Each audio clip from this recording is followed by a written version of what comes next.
for our audience and those of us listening, you know that in many big companies, your manager can stop you from moving or getting promoted, right? They hold the power of the pen. And so I went to my then manager and I said, hey, Nancy and Bob and Lucy and all these people have been saying I should apply for this job. I'm excited. I'd like to apply for it.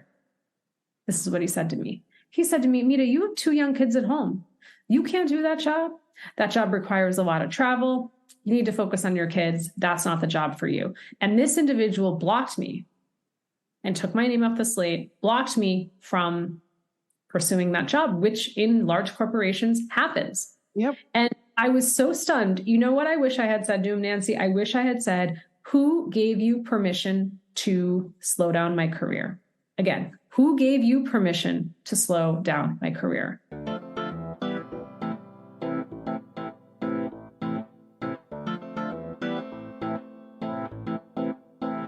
Born and raised in the motherland, chasing a better life, story of an immigrant.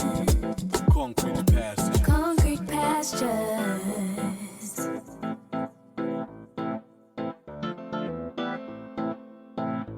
Concrete pastures. Hello, family. You are listening to Concrete Pastures Podcast. I am Nancy Mlemwasisi. Thank you so much for tuning in today. For anyone who is new on our platform, this is a space that allows myself and others to share our stories as we deconstruct the world's view of an immigrant status. We unlock the joys, the laughs, and the bravery that being a dreamer brings. So subscribe, like, share, and stay a while as we dive into today's episode. We have an incredible woman I admire so much. She is known for crafting brands with purpose, inclusion champion, podcaster, storytelling is her superpower. She's here today to share her incredible book, game-changing book, titled Reimagine Inclusion, Debunking 13 Myths to Transform Your Workplace. It's out today on Amazon. Do yourself a favor, buy one for yourself and for someone else. Let's meet our guest. Mita Mallick is a corporate change maker with a track record of transforming businesses. She has had an extensive career as a marketer in the beauty and consumer product goods space, being a fierce advocate of including and representing Black and Brown communities. Her passion of inclusion led her to become the Chief Diversity Officer, building end-to-end inclusion ecosystems across big and small organizations. She is the LinkedIn top voice, a contributor for Harvard Business Review, Adweek, Entrepreneur, and Fast Company. Mita has been featured in the New York Times, the Washington Post, Time Magazine, Forbes, Essence, Cosmopolitan Magazine, and Business Insider. She was also featured in a documentary created by Sodali O'Brien Productions for CBS News entitled Women in the Workplace and the Unfinished Fight for Equality. Welcome, Mita. How are you? Thank you so much for having me, Nancy. This has been a long time in the making. I appreciate it. Oh my God, I am so excited to have you on. As always, before we dive into your amazing book that is launching today. So excited. Oh my God, congratulations on that, by the way. So for starters, we just want to give our viewers a little bit about you to take us back to who Mita is before today. I'll start at the very beginning, Nancy, which is I'm the proud daughter of Indian immigrant parents. I was born and raised in the States with my younger brother. And growing up, it was not cool to be Indian. I was the funny-looking, dark-skinned girl with the long, funny-looking braid whose parents spoke funny English until it wasn't funny anymore. I was bullied a lot, both verbally and physically by my peers. They let me know every single day that I did not belong in that community. And I didn't grow up in an Instagram era. And so I didn't see myself reflected in products and services. And so I was both painfully shy and introverted. I spent a lot of my childhood reading and writing. And I always wondered, Nancy, who holds the power of the pen? Who makes decisions on who shows up in screen and who's on the cereal box and whose image is on a billboard that you drive by? And so from a young age, I was just really passionate about storytelling and telling stories from different perspectives and really shedding light on the stories we don't hear. And so that has just been a driving force my entire life as I entered my career in corporate America. And now I'm here with you today. Oh my God. It's such an honor to have you, honestly. I know when we spoke about a number of things because you also have your own podcast with your co-host, which is Roundtable Podcast. For anybody, it's amazing, it's enlightening. And for a lot of the topics that you guys cover, I feel like you guys are talking to me because I'm in the corporate space. A lot of things have affected me and I couldn't speak out on a lot of those things because I'm afraid my job is going to be jeopardized and I don't know how my bosses are going to react if I say something. I know you are a mom. I just want to because this has affected me a lot and there's a number of people that has this issue has affected them. How has parenting or being a mother affected your career? I never anticipated, Nancy, that corporate America would view me differently when I became a mother. I was naive about it. I knew I wanted to, at the end of my life, say I had been a great mother, great leader, great friend, great sister, great wife, great partner, great cousin, all the ways in which we show up in this world, right? I never thought that I would be penalized for becoming a mother and the cost, the toll I would pay. And it was from the moment that I announced that I was pregnant until this very day, all the different ways in which it showed up. And I talk about in my new book, Reimagine Inclusion, Debunking 13 Myths to Transform Your Workplace, I talk about the motherhood penalty and the fatherhood premium. And so it is statistically shown in research that when men, like my husband, for every child he has, he earns more, he is seen as more stable, more committed, more ambitious. He needs to provide and earn for his family. And me, I'm a disheveled mess. I'm a disheveled mess. That is how I have often been viewed in my career. I'm less committed, I'm less stable, I'm distracted. The questions about how was your vacation? No, it was leave, it was parental leave. If you're working, who's watching your kids? Are you having a stranger? You're having a nanny raise your children? Don't you want to go part-time? Don't you miss your babies? Why are you being so ambitious? Why are you so focused on the promotion? Your kids need you right now. That promotion will wait. So it's as Michelle Obama said in her book tour, Becoming, it's the everyday paper cuts, right? It's like every day, the paper cuts, the comments, either the intentional or unintentional, that starts to chip away at you. But the motherhood penalty is very real. It's very real. To be honest with you, there's a lot of us women that are feeling it because I had actually one of my colleagues ask me if I wanted to move up. But based on the receiving end of what I'm receiving, being that I'm a single mother, my son is constantly sick. I even feel myself, I'm like, how am I even supposed to move up? Because every time you mentioned distracted, it feels like I'm distracted because I have to take care of my son. Like there's no way for us to balance the two together, that you are able to take care of your children at the same time also continue to move up the ladder if you want to, and continue to be ambitious and not be viewed as you are a distraction or passed by promotions for people who are still, want to move up the ladder. Like I really had to readjust my career and assess how I'm going to be viewed. And it's how I'm being viewed, or other women are being viewed as well in the corporate space. Like what advice would you give for a lot of women that are going through this challenge? The biggest piece of advice I can give you, which I'm trying to practice, is showing kindness to yourself and having self-compassion. Because there are days where I have shown up for my job and I haven't shown up for my kids. There are days where I show up for my kids and I don't show up for my job. So it cannot be a check and balance that every single day you're like, oh, I feel really crappy about this. Because I want to, Nancy, think about it at the end of my life. Did I try to do all the things I wanted to as well to the best of my ability, rather than trying to think there's work-life balance? It's a joke. It's work-life integration. There's no balance. And, I just want to remove that from my vocabulary. It's integration and how you think about, you want to balance all the things you want to do well, from a day to day, a week to week, month to month, year to year basis. And so having kindness and self-compassion is key, and having people who are, as I talk about in Reimagine Inclusion, career sponsors, finding people who are advocating for your career and believing in you and helping you think about. I wish I had. I mean, I've had later in my career a lot of career sponsors, but early on, no one ever sat me down to say, okay, Mita, if you want to be a chief marketing officer, here are the 6 assignments you need to get to director, and then here's what you need to get to do VP.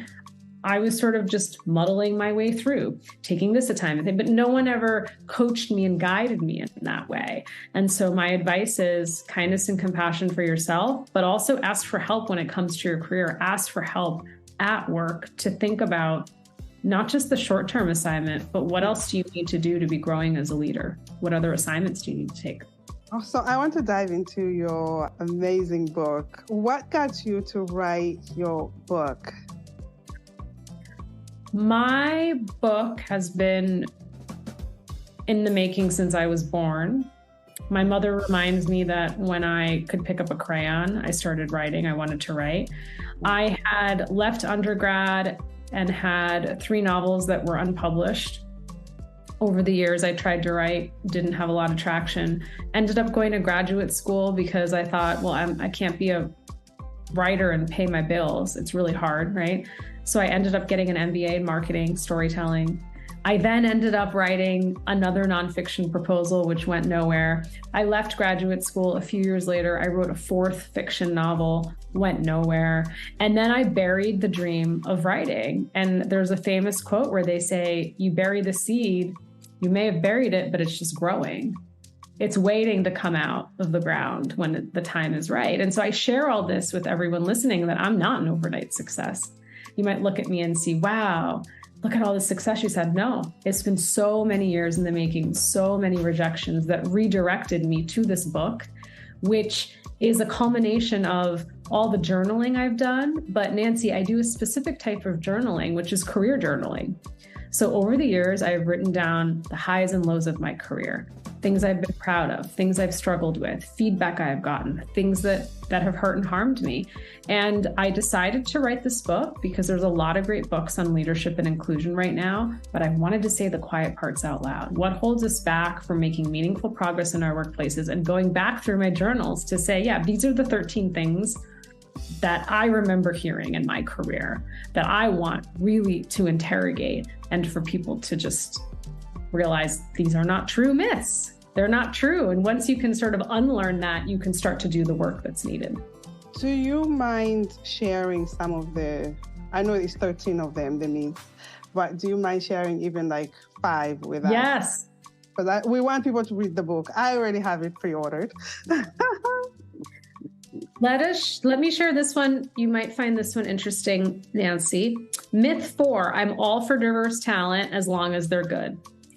I'm all for diverse talent as long as they're good. So every myth, and people ask why 13? It's my lucky number. Let's not overcomplicate it. My lucky number, I picked 13. Every myth is a pretty provocative title. Something that has been said somewhere in corporate America. I'm sure many places where we've heard this. I open with the powerful story. I debunk the myth, and I really leave tools for leaders to show up and do better and be better. And here's what I'll ask Nancy, you in the audience, to think about. Would we ever say I'm all for non-diverse talent as long as they're good? Have we ever heard that? You know, have we ever heard, oh, you're a non-diversity hire, right? So it's interesting to think about, why, as a leader, do you think you're lowering the bar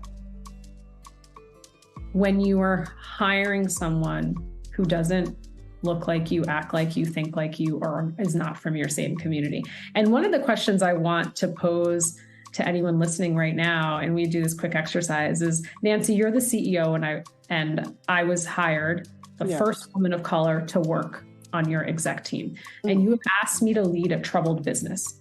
And for all the reasons we don't need to get into, it doesn't work for me or the company. I move on. Are you more or less likely to hire another woman of color based on your experience with me? Now let's do the same scenario. It's a white man. You hire a white man to join your executive team, lead a troubled part of the business for all the reasons didn't work out for the company or for him. He moves on. Are you more or less likely to hire a white man again? And so I ask people to just, a lot of what I do in Reimagine Inclusion is just ask people open-ended questions, coach individuals through these scenarios. Yeah. Because if I am the lonely only, if I am the only woman of color you have ever appointed to a position, there is an unimaginable amount of pressure on me and pressure for the women who follow me. Yeah. And so if you,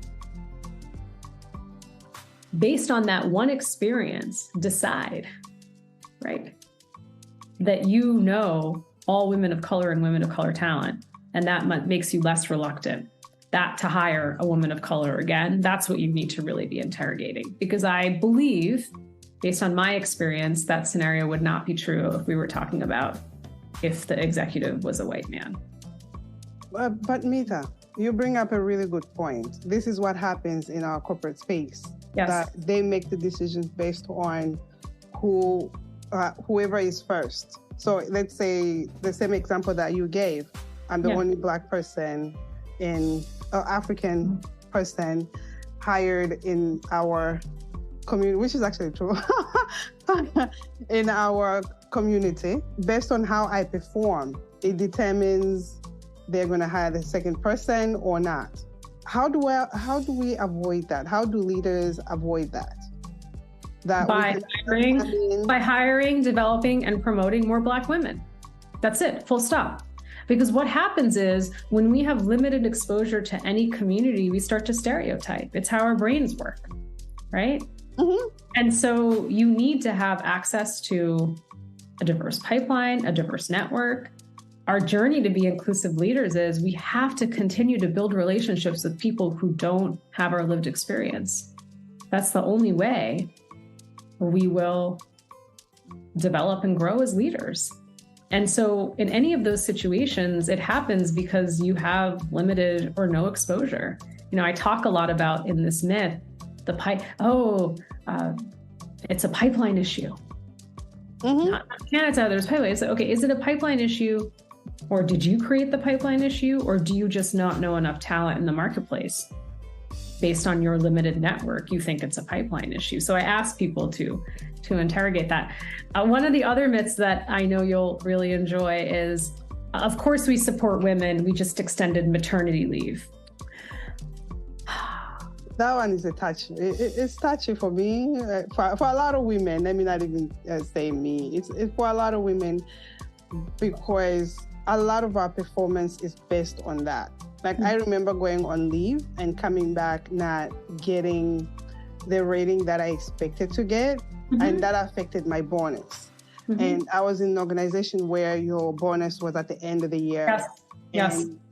And I got my review when I came back. I haven't worked for 3 months, almost 4 months. Oh my gosh. And then I'm coming to be given a review, and I'm like, okay, based on what? Mm-hmm. Or based on whatever you did before you left. Yes. But I left my assistant running the branch. Does that affect me, or what's going on? Yeah. Well, in this myth, I debunk the fact that, not creating an inclusive culture for women doesn't mean you're creating an inclusive culture for mothers. Not all women will become mothers. So there's that piece. Also, the world of work for women can't change without men. So we need to call it parental leave. And oh, by the way, providing a policy as a check the box, that's not enough.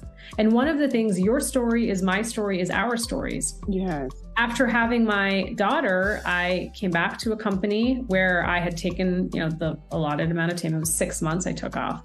Same conversation. I got the lowest rating I could get. And do you know what they told me? The business fell off the cliff during the summer. I said, I didn't work for 6 months.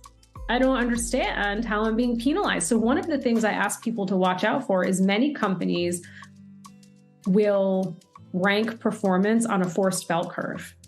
So are you giving a low rating to all the people who are out on leave? Because there's a recency effect. Haven't seen Nancy, haven't seen Mita, don't know what they're working on. Give them, it's a scale of 1 to 5, 5 being the best, 1 being give them the 1s and the 2s. Yeah.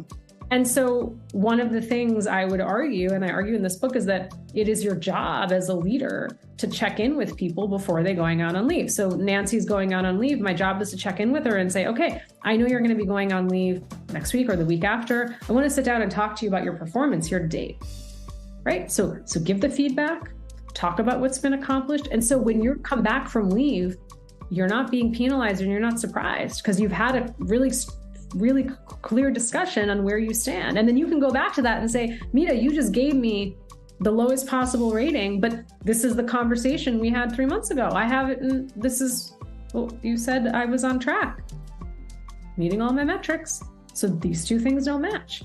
Oh, wow. No, that's really good. I guess touching base with whoever is going on leave as leaders instead of just letting them go. Like, regardless of whatever leave, whether it's leave of absence, whatever it is, we have to make sure that we connect with the employee. Being an immigrant can be hard. Having been away from my home country for over 20 years has allowed me to experience these hardships firsthand. Throughout my journey, I've had a lot of challenges that were hard to bear. Juggling adjustment to a new country, obtaining my immigration papers, getting married, having children, establishing my career, and finding time for myself. Even though I've always had faith, I also relied on therapy, which gave me the tools to cope with the issues life brought me. My fellow dreamers, let's remove the stigma around therapy and normalize seeking help with today's sponsor, BetterHelp. BetterHelp offers licensed therapists who are trained to listen and help you. Go to betterhelp.com/concretepastures for 10% off your first month of therapy with BetterHelp and get matched with a therapist who will listen and help in as little as 48 hours. Yeah, absolutely. And I think one of the things I know you're passionate about as well is that how the stereotype of women and motherhood in the workplace, because no matter where you were raised in the world, we all have cultural stereotypes informed by our upbringing, informed by film and media. And so for many of us, we have expectations on how women's roles in society. Yeah. And so all of a sudden, when women are in the workplace like myself and we become mothers, I'm being asked questions likely a man who's a father working with me is not being asked. And let me give you an example. I had come back from leave again. I was up for promotion and I had a number of career sponsors, Nancy, in the company say, this is the job for you. It's the promotion. We've talked to the hiring manager. Go talk to your manager, current manager. Go apply for the job. This is your next role. Now, for our audience and those of us listening, you know that in many big companies, your manager can stop you from moving or getting promoted, right? They hold the power of the pen. And so I went to my then manager and I said, hey, Nancy and Bob and Lucy and all these people have been saying I should apply for this job. I'm excited. I'd like to apply for it. This is what he said to me. He said to me, Mita, you have 2 young kids at home. You can't do that job. That job requires a lot of travel. You need to focus on your kids. That's not the job for you. And this individual blocked me and took my name off the slate, blocked me from pursuing that job, which in large corporations happens. Yep. And I was so stunned. You know what I wish I had said to him, Nancy? I wish I had said, who gave you permission to slow down my career?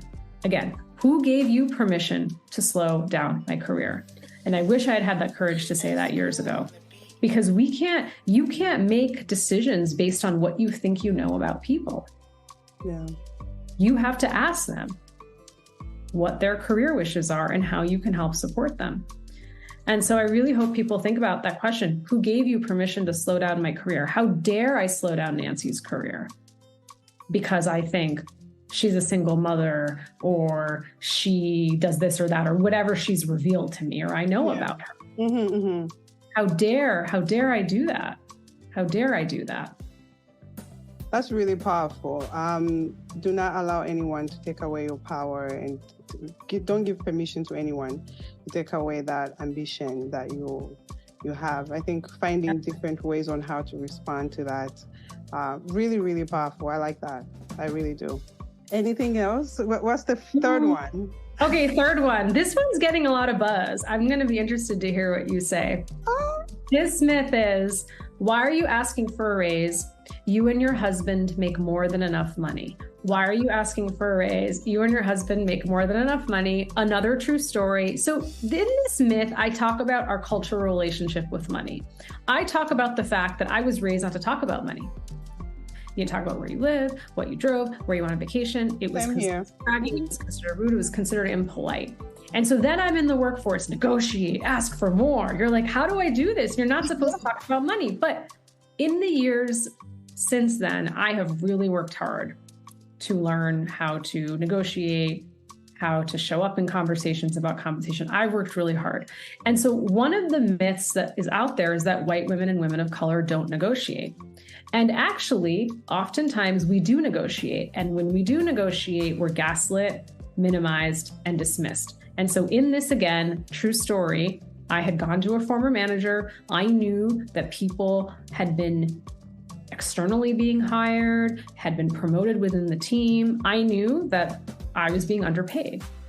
I did the research. I had my points on the board. I went during performance review time, and with a smile, I said, when you have a moment, would you please take a look at my compensation and where it sits on the team, right? This is after I got a really good review. Yes. And that was the individual's response. Why are you asking for a raise? You and your husband make more than enough money. Because he had found out what my husband did for a living.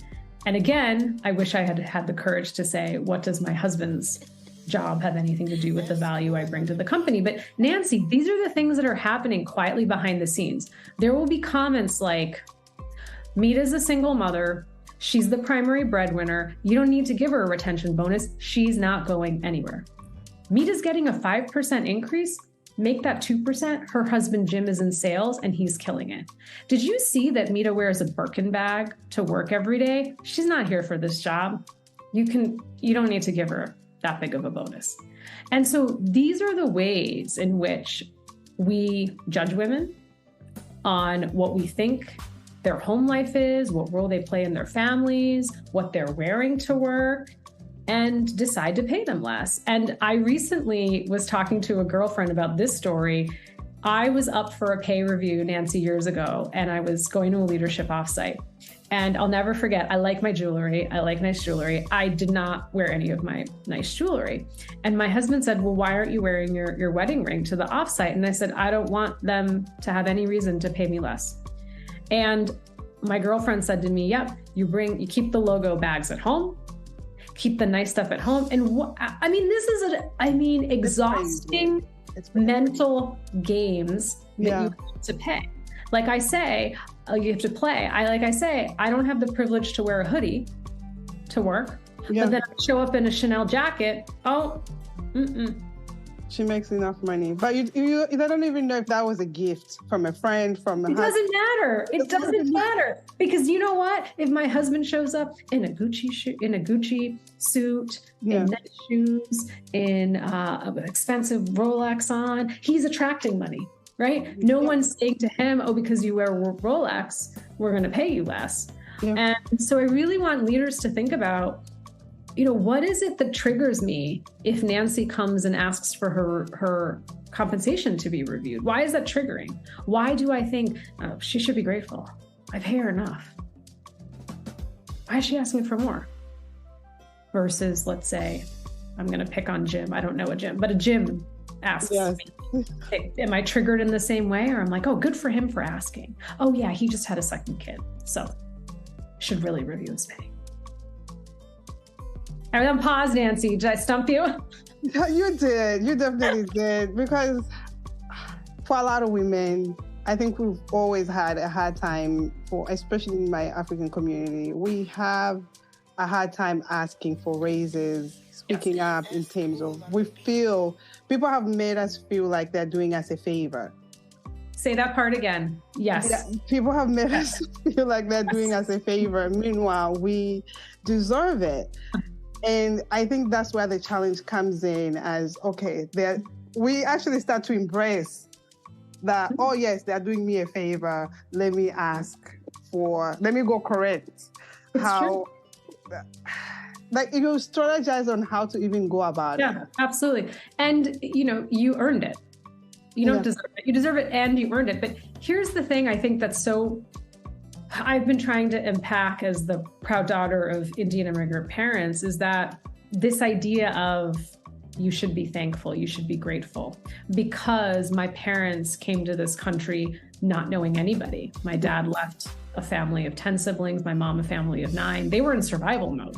Yes. And so for them, it was that, we're grateful to be here. We're grateful for getting a paycheck. My dad used to say, keep your head down, work hard, stay out of trouble, and you'll be recognized. You didn't want to be a target. You wanted to almost make yourself invisible. And it was trust the system. And so a lot of these things are intergenerational trauma that's passed down that I found that I'm absorbing. Like what you say deeply resonates with me. I should be grateful. I should be thankful. I should trust the system. I shouldn't ask for more. Oh, they're paying me enough. And it's like, no, they're not paying you enough, and you're worth more.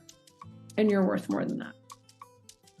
What are your parents saying about your book? Oh my God. I wish my dad was still here. I lost him really suddenly in 2017. And thank you. And my dad was loved reading, a huge reader. So I know because of his blessings, I know he's looking down on me. My mom is just super thrilled and excited and said, you wanted to write a book since you were a child. And so I certainly stand on the shoulders of my ancestors. I think in our prior conversation, I had said to you that both my grandmothers were child brides. My dad's mother was married when she was 12 years old. My mother's mother was, I will say, married off when she was 10 years old. Oh, wow. Men in their 20s, they had really large families and were remarkable women. And so, I'm living proof, Nancy, of what gender progress looks like in just less than 3 generations. Like, this is what it looks like. Amazing. And I'm so proud of your work. Truly. Oh, thank you. I am, because I follow what you do from your show, Roundtable podcast. It's really, truly amazing, and it's needed. We need you guys' voices. The topics that you guys cover really resonate with me a lot, and I know they resonate with a lot of your listeners. I'm sure it's going to resonate with the Concrete Pastures family as well. From that, what's the 4th one for us to cover? Another myth. Okay, another one I talk about. It's time to have some courageous conversations on race. Let's ask our employees of color to lead them. It's time to have some courageous conversations on race.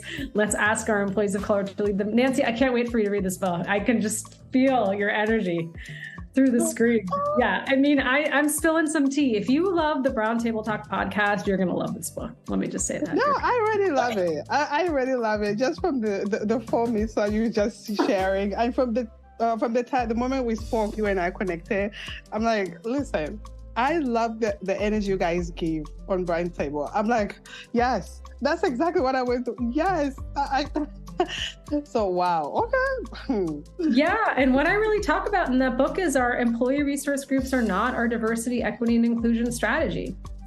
ERGs are important. They're important for community and conversation, but you cannot continue to burden your Black and Brown employees, individuals from historically marginalized communities, to do the work. And, I've grown up in this country. I was born and raised in the US. I grew up from the moment I was born having courageous conversations on race. There was no choice in that for me. And so what I think about in the workplace is when we talk about courageous conversations on race, who is actually the person who's showing the courage, right? It's usually the person who's from a historically marginalized group, who's being put on the spot. Yep. I always talk about the real dynamics of power and privilege in work. If I'm the CEO inviting you to come speak about your experience as a woman of color, it's not really an invitation.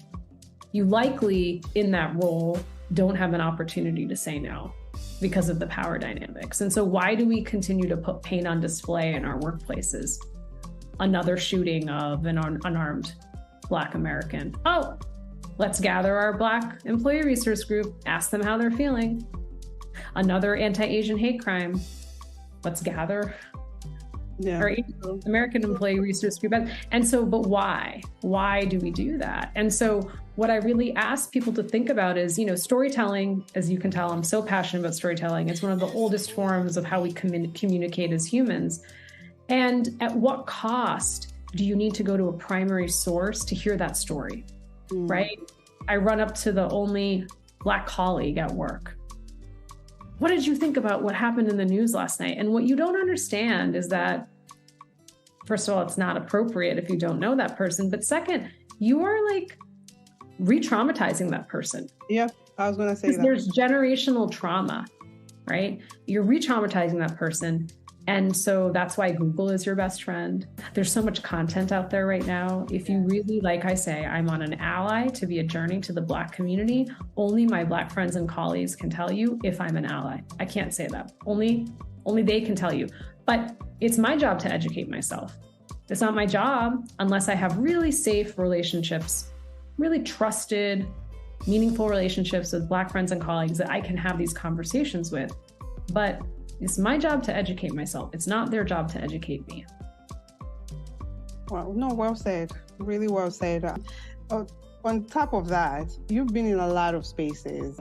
I heard you share something when you went to London. You did a presentation. Out of there, you have Nancy, you know all my stories. You know all my stories, Nancy. Nancy's taking notes on my stories. I'm a fan. All right. I'm a sponge of life. So I like to learn from people who've done it well. And I'm just here to learn. So you finish your presentation and someone, I believe, correct me if I'm wrong, approaches you. Instead of talking about the presentation, truly, they're talking about how well you speak English. For a lot of us immigrants, and I'm sure your mom can tell you, as well your parents. Yes. When we come here, I come from an English-speaking country. A lot of people are surprised that I speak English. And it used to catch me really back as to why are they surprised. How were you able to take that in, and what was your response to that? My response was, I believe I said something like, yeah, the presentation was amazing. I was so stunned. Here's the thing I have to say, Nancy. I'm so tired of standing up for myself. I'm tired. I wish someone in that circle of leaders had said something. Why are you commenting on her English? How does that even have any benefit? Usually I try to diffuse something with a joke. My family doesn't think I'm funny, but I think I'm funny. I might do something with humor, because otherwise it's so awful, because that person's such a senior leader and was the only thing that the individual could focus on was that he was floored that I spoke English so well and not the contents of the presentation. And so this is why we all need to be looking out for each other in our workplaces and standing up for each other. And I also ask leaders to think about this. It's like, we all have an accent. It's through the ear in which you hear it through. You have an accent, I have an accent. We all have accents. It's just it's lens in which you're hearing it through that you think, okay, you being in the US, you have an accent. If I go to another country, I have an accent. We all have accents, right? And so it is the bias of like, why are you so surprised that I speak English so well? Like, what is it about me physically or how I look or how I was speaking that just stunned you? Yeah. No, it definitely catches like a lot of our guests here that have shared on how shocking it is that someone is surprised that you speak English. And it's been going on. So I just wanted to share, because you grew up here in America, and I'm just like, she also gets it. But because it's the bias of, here's the thing. When I enter a room, when I show up on screen, my brownness is the first thing you see. And so within a split second, a few seconds, you'll make judgments on me. Mm-hmm. Well, she must not be American. She must not have been born and raised here. Oh. She has an unusual name, all the things that might run through our heads. And so what I say to people is, having bias is common and everyone has it. And so if you have that thought in your head, suspend it before you speak, interrogate it. Okay, why am I wondering, or that she speaks English so well? Other thing I get is, how did you get rid of your accent? And I get that a lot too. How did you get rid of your accent? and I say, well, I was born and raised here, like very confused. What do you mean accent? I don't even understand what that means. What accent are you talking about? Because I do have an accent. We all have accents. Yeah, it's true. Oof. Reimagine inclusion, re-embarking 13 myths to transform your workplace. Who is your target? People can get a hint right now, but who is your target audience for this book? My target is for anyone who wants to make progress in their workplace. It is not only for the CEO, it's also for the individual contributor. I think too often we're waiting for the CEO to send a note, the CEO is going to say something, and it's like, no, we all own a piece of our workplace. We spend too much time there. And so with Reimagine Inclusion, debunking 13 myths to transform your workplace, I really hope that people read the book and there's 1 or 2 or 3 things they think about that they're going to show up tomorrow differently at work. Imagine, Nancy, every single one of us, if we said, okay, we're going to change one way positively that we're going to show up at work tomorrow, how different our workplaces would be. We all worked on like 1 or 2 things. It would be amazing. No, it's definitely going to change the way we think, how we treat our employees, for those of us that are leaders, how we just go about dealing with certain situations. I think I would encourage everybody to pick up this book. Again, like I said, I already pre-ordered my book. December, actually, I did. And I can't wait to have it in my hand. First edition. Congratulations. How can people get the book? Well, go to Amazon. It's available for order right now, or independent bookstore as well. But it's out, so I can't wait for you all to read it and share your feedback. You could find me on LinkedIn or Instagram, and I look forward to connecting with you online. Yes, no, I'll have all your social media handles, and people can directly share their comments, what they think of this episode, and also just give you feedback overall on what they think about the book as well. You've done so much. You have accomplished so much in your lifetime to this point. Have you found your concrete pastures? I have, because there is no success without gratitude. There's no success without gratitude. So I really try to instill that in myself and my children. Right? It doesn't mean that I'm not hustling hard for the things I want, but I'm also really grateful and happy with the things I have and I've achieved. And that's, I believe, the only way you can really measure success. Thank you for that. Mita, this has been such an honor. I've been looking forward to us connecting and having this conversation. Thank you so much. Thank you, Nancy, and thank you for this amazing platform and everything you're doing. Honestly, thank you. Thank you. I appreciate you. Thank you. That's it for this episode. Thank you again for lending us your ears. It's truly an honor to serve each and every dreamer. You can continue to support us by liking, sharing, and following us on our social media pages. The links are all in the show notes. We have so many exciting projects and ventures in store for you. Until next time, keep dreaming.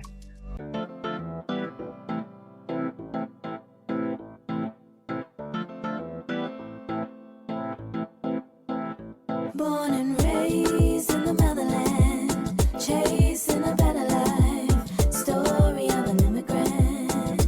Concrete pastures. Concrete pastures.